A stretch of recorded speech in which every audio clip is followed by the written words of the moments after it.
Have you ever opened up to your family about something personal, only to feel a knot in your stomach when their reactions weren't what you expected? Maybe you shared a worry about your health or a detail about your savings, and suddenly you were fielding unsolicited advice or sensing a shift in how they treated you. As we age, there's a natural pull to be completely open with those we love, believing that honesty is always the best path. But here's a truth I've learned over the years: not everything needs to be laid bare. Sometimes holding back a little isn't about hiding, it's about protecting your peace, your independence, and the harmony in your relationships. In this video, we're diving into 5 secrets you should never share with your family after 65 to live a more peaceful life. These aren't about building walls or being secretive.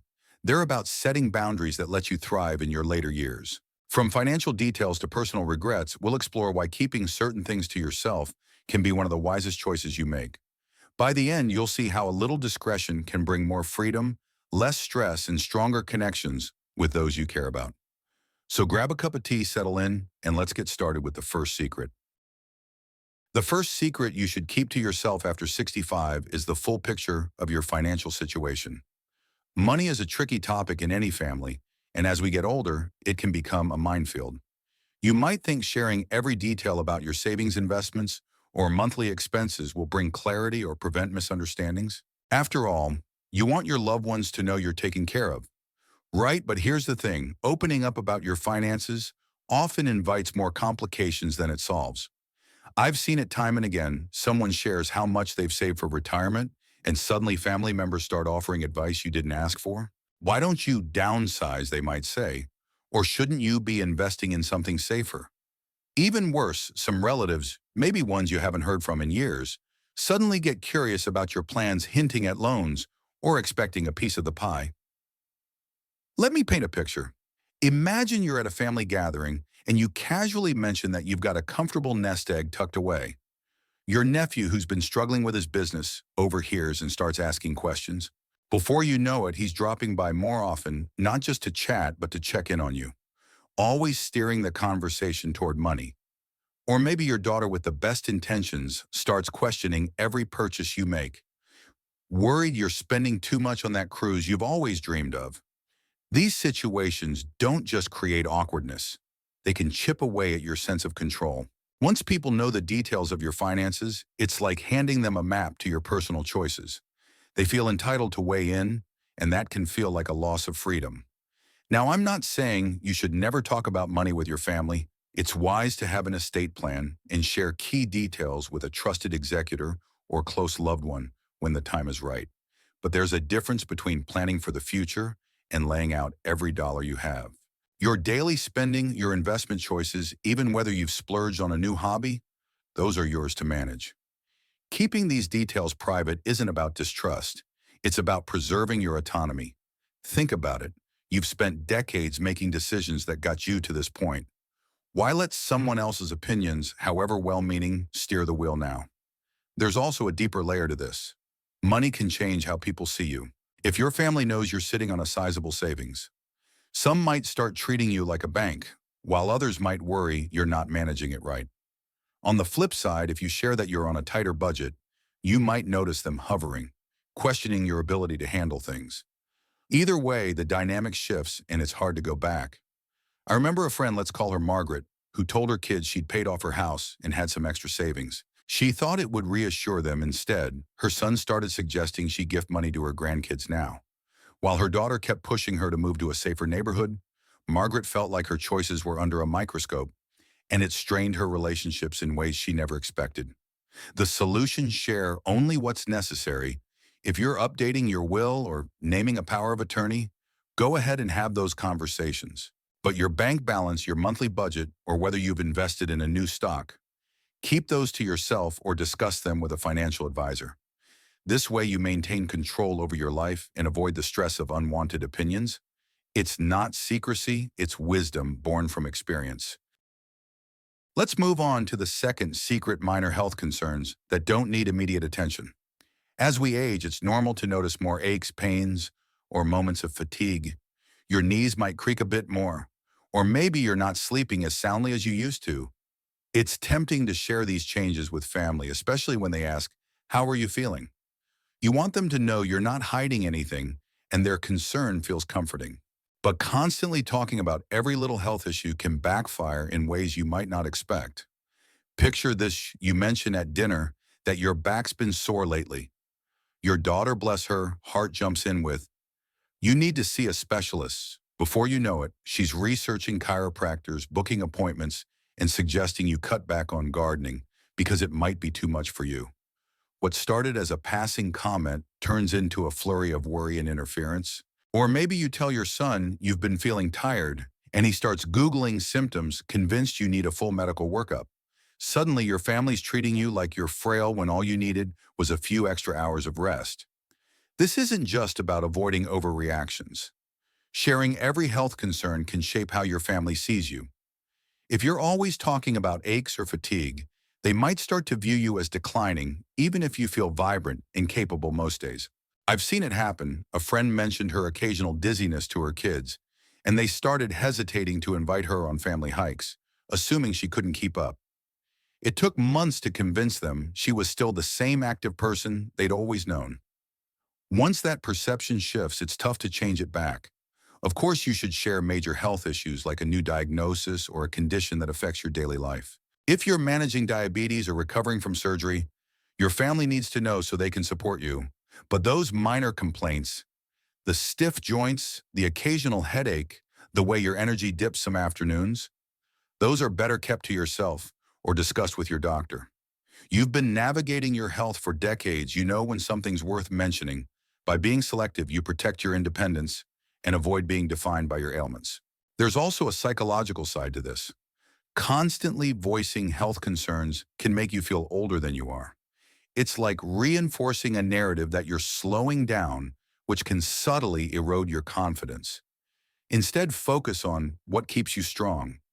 Your morning walks, your love for painting, the way you still laugh at your favorite old movies. Share those stories with your family.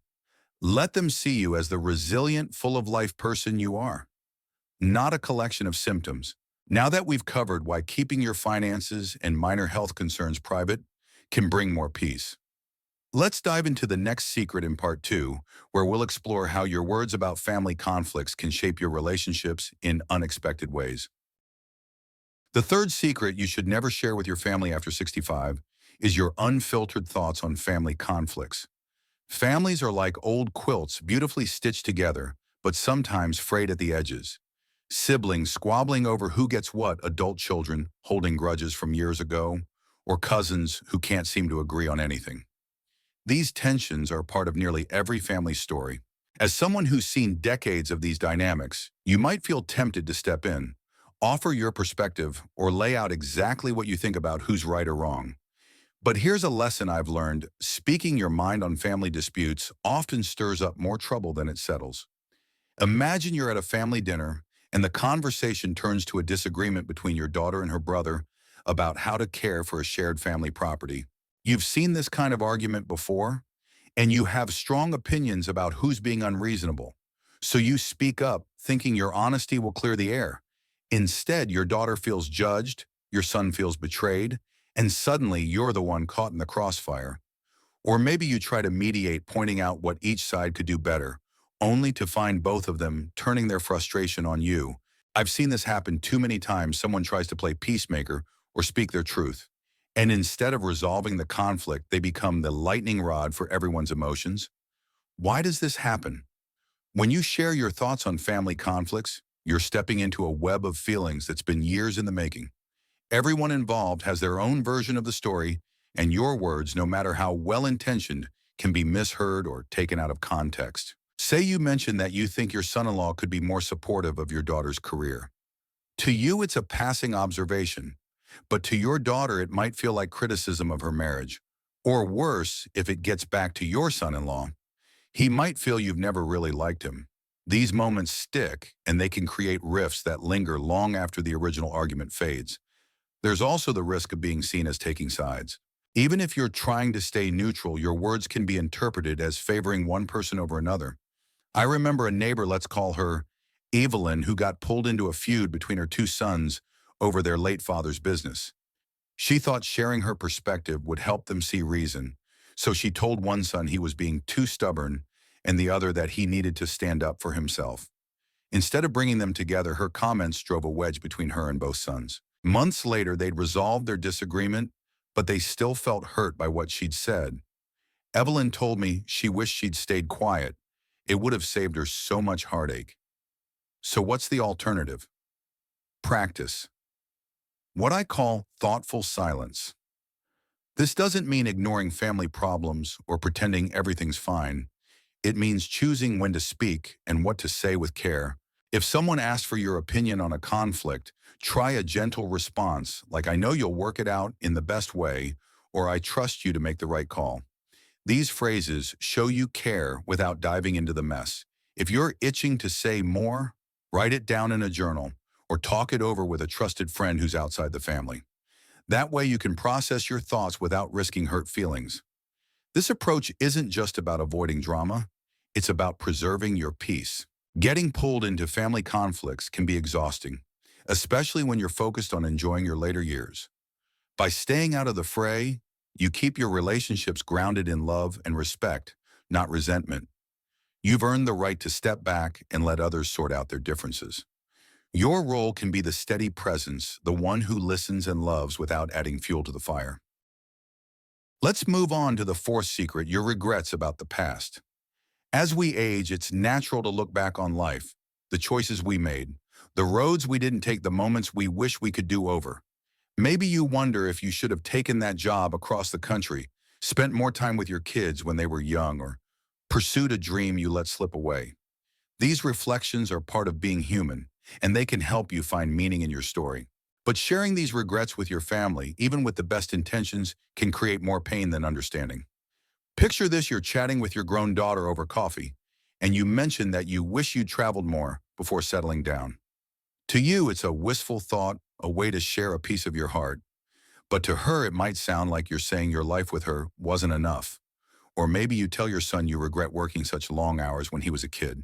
You mean it as a moment of honesty, but he hears "I wasn't a good enough parent" and carries that guilt for years. I've seen how these conversations meant to build closeness can leave family members feeling hurt or responsible for your past choices. Why does this happen? When you share regrets, your family doesn't just hear the words, they interpret them through their own lens. Children especially can take your reflections personally, wondering if they were part of the life you wish you'd lived differently. Even if you reassure them, those words linger. I had a friend, Tom, who once told his kids he regretted not moving to a bigger city where he could have chased a music career. He thought it was a harmless story, but his daughter later confided that she felt like she'd held him back. Tom was heartbroken. He'd never meant to make her feel that way, but the damage was done. There's another layer to this. Talking about regrets can shift how your family sees you. Instead of the strong, resilient person they've always known, they might start to see you as someone weighed down by what-ifs. That shift can change the dynamic, making them treat you with pity or caution, as if you're stuck in the past. I've noticed that when people dwell on regrets out loud, it's like they're rewriting their story in a sadder light. You deserve to be seen for the life you've lived, not the one you didn't. So what can you do with those regrets? Process them privately. Journal about them, talk to a counselor, or share them with a close friend who isn't family. These outlets let you reflect without risking misunderstanding. When you're with your family, focus on the present, the stories that make you laugh, the moments that bring you joy, the wisdom you've gained. If you want to share lessons from the past, frame them as growth, not loss. Instead of saying, "I wish I'd done this," try, "I learned so much from that choice, and it led me here." That way you're celebrating your journey, not mourning it. By keeping your regrets to yourself, you protect your family from unnecessary guilt and preserve the strength they see in you. It's not about hiding your truth. It's about choosing what builds connection over what might break it. Now let's carry this momentum into part 3, where we'll uncover the final secret and wrap up with some thoughts on living your most peaceful life. As we've journeyed through the importance of keeping certain financial details, minor health concerns, and thoughts on family conflicts and regrets to yourself, you're probably seeing how a little discretion can go a long way in preserving your peace and independence. Now let's wrap up with the fifth secret you should never share with your family after 65: your deepest fears about aging. As we move through our later years, it's natural to have moments of worry, whether it's about losing your mobility, facing a serious illness, or wondering if you'll be a burden to those you love. These fears are real and they can weigh heavy on your heart, but sharing them openly with your family, even with the hope of being understood, often creates more stress than comfort, both for you and for them. Think about a time you might have mentioned a worry to your family. Maybe something like, "I'm scared I won't be able to keep up with the grandkids soon." You might have hoped for reassurance, a hug, or a shared moment of honesty. Instead, picture your daughter's face tightening with concern, or your son starting to check in more often, watching you a little too closely. Suddenly, they're suggesting you skip that weekend, gardening you love, or insisting you get a walker just in case. What you meant as a fleeting thought becomes a signal to them that you're declining, and before you know it, they're treating you differently, more cautiously, as if you're fragile. I've seen this unfold with a dear friend, Clara, who once shared with her kids that she was afraid of ending up in a nursing home. She thought it would spark a practical conversation about her future, but instead her children started hovering, questioning her ability to live alone. Clara felt like she'd lost their confidence in her strength, and it took months to rebuild that trust. Why does sharing these fears backfire? When you voice your deepest worries about aging, your family doesn't just hear your words, they feel the weight of them.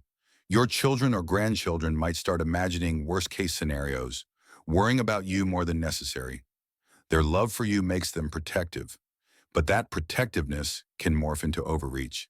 They might push you toward decisions you're not ready for, like moving to assisted living or cutting back on activities that bring you joy, all because they're trying to keep you safe. And here's the kicker. Once you plant that seed of fear in their minds, it's hard to uproot.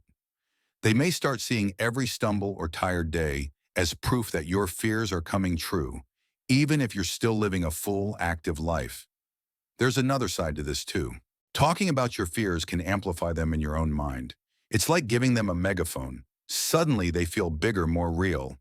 I've noticed that when I dwell on worries out loud, they start to crowd out the things that make me feel alive, like laughing with friends or savoring a quiet morning with a good book. By keeping those fears private, you give yourself space to process them without letting them define you. You're not denying them. You're choosing not to let them steer the conversation either with your family or within yourself. So what can you do with those fears? Find a safe outlet. Talk to a counselor, a close friend who's not family, or even write them down in a notebook you keep just for yourself. These spaces let you unpack your worries without the risk of changing how your loved ones see you. If you feel the urge to share something with your family, focus on your hopes instead. Instead of saying, "I'm scared I'll lose my independence," try, "I'm really looking forward to keeping my garden going this year." It shifts the focus to what you're doing to stay strong and vibrant, reinforcing your resilience in their eyes and yours. There's also a practical side to this. If you do need to discuss aging-related plans, like long-term care or medical preferences, keep it focused and solution-oriented. For example, you might say, "I've been thinking about my future, and I'd like us to talk about a healthcare proxy." This invites collaboration without opening the door to worry or overreach. By being selective about what you share, you maintain control over your narrative and keep your relationships rooted in love, not anxiety. As we wrap up, let's take a moment to reflect on the 5 secrets we've explored. Holding back on the full details of your finances helps you maintain autonomy and avoid unwanted advice. Keeping minor health concerns private lets you manage your well-being without being defined by aches and pains. Staying silent on family conflicts preserves your role as a steady, loving presence rather than a lightning rod for drama. Guarding your regrets about the past protects your family from guilt and keeps your strength and focus. And finally, keeping your deepest fears about aging to yourself ensures that your loved ones see you for the vibrant person you are, not the worries you carry. These choices aren't about building walls or shutting people out. They're about crafting a life where you feel free, respected, and at peace. Think about your own journey. Maybe there's a time you shared something and wished you hadn't, or a moment you held back and felt lighter for it. Aging brings a kind of clarity, a knowing that comes from years of living, loving, and learning. You've earned the right to decide what to share and what to keep close, not out of secrecy, but out of a deep understanding of what keeps your relationship strong and your heart steady. I'd love to hear from you. What's one thing you've learned from this video that you might try in your own life? Maybe it's keeping a worry to yourself, or practicing thoughtful silence the next time a family argument flares up? Drop it in the comments below. Your stories inspire me and everyone watching. If this video resonated with you, please give it a thumbs up. It helps us reach more people who could use this advice. And if you haven't already hit that subscribe button and the bell so you don't miss our next video, we're here to share wisdom and stories to help you live your best life no matter your age. Here's to embracing your later years with peace, strength, and the freedom to choose what matters most. Thanks for watching, and I'll see you in the next one.